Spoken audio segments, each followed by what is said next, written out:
The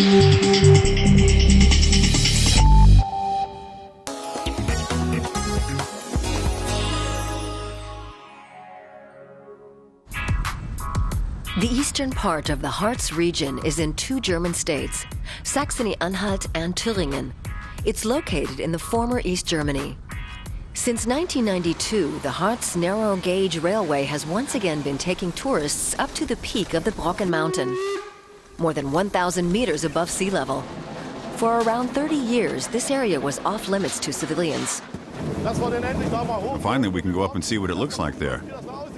We had only heard about it from the older generation who had been up there before the Brocken became off-limits. We only knew about it from hearsay. We'd seen it, but we'd never been up there. The Brocken Mountain Railway first opened in the late 19th century and quickly became a popular tourist attraction. Since the fall of the Berlin Wall, it now caters to some 1.5 million visitors every year. We move on to the idyllic lakes near Clausthal-Zellerfeld in the state of Lower Saxony.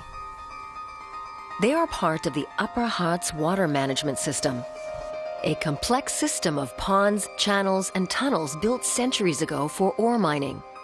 It's been developed ever since. Joachim Niebaum grew up here and is proud that this miracle of engineering was declared a UNESCO World Heritage Site in 2010. I was very pleased that finally a man-made construction like this had been included in the World Cultural Heritage List. I was really glad about that. The local miners built more than 140 ponds, 500 kilometers of trenches, 30 kilometers of underground water ducts, and 100 kilometers of tunnels. Most of them originated between the 16th and 19th century. Since it became a UNESCO World Heritage Site, the demand for tours has quadrupled. Joachim Niebaum takes visitors to the historical sites.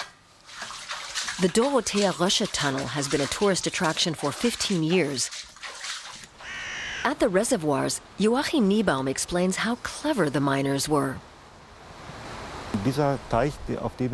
This pond was built in 1673. That's how old it is.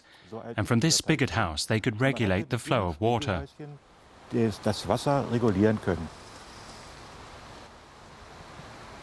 Inside the spigot house is a log of fir wood. By turning it, you can regulate the water flow from the pond. Time now to take the train to the mountain village of Hohe Geiss. Friedemann Schwarz witnessed the construction and fall of the East German border from the west. The historical boundary stone shows where the border fence used to be. Although it's over 20 years since the border disappeared, it still feels strange. And you still remember that for years, for decades. I've been living here since 1960, that when you looked across the border from the western side, you knew you couldn't go there. From these houses, you had a clear view of the border fence that divided Germany for almost 30 years. Large sections of the former 1,400-kilometer-long border strip are now a nature reserve. Near the small village of Sorge is the Circle of Remembrance by landscape artist Hermann Priegan. It symbolizes the disappearance of the inner German divide. I have a photo that I took in 1992 when the circle was just built. You can see it was made of dead wood from the surrounding forests, around 4 meters high. And what is here now is really only the remains. Now, more than 20 years after the fall of communism, there are no longer any borders in the Harz, a popular tourist destination with a long history.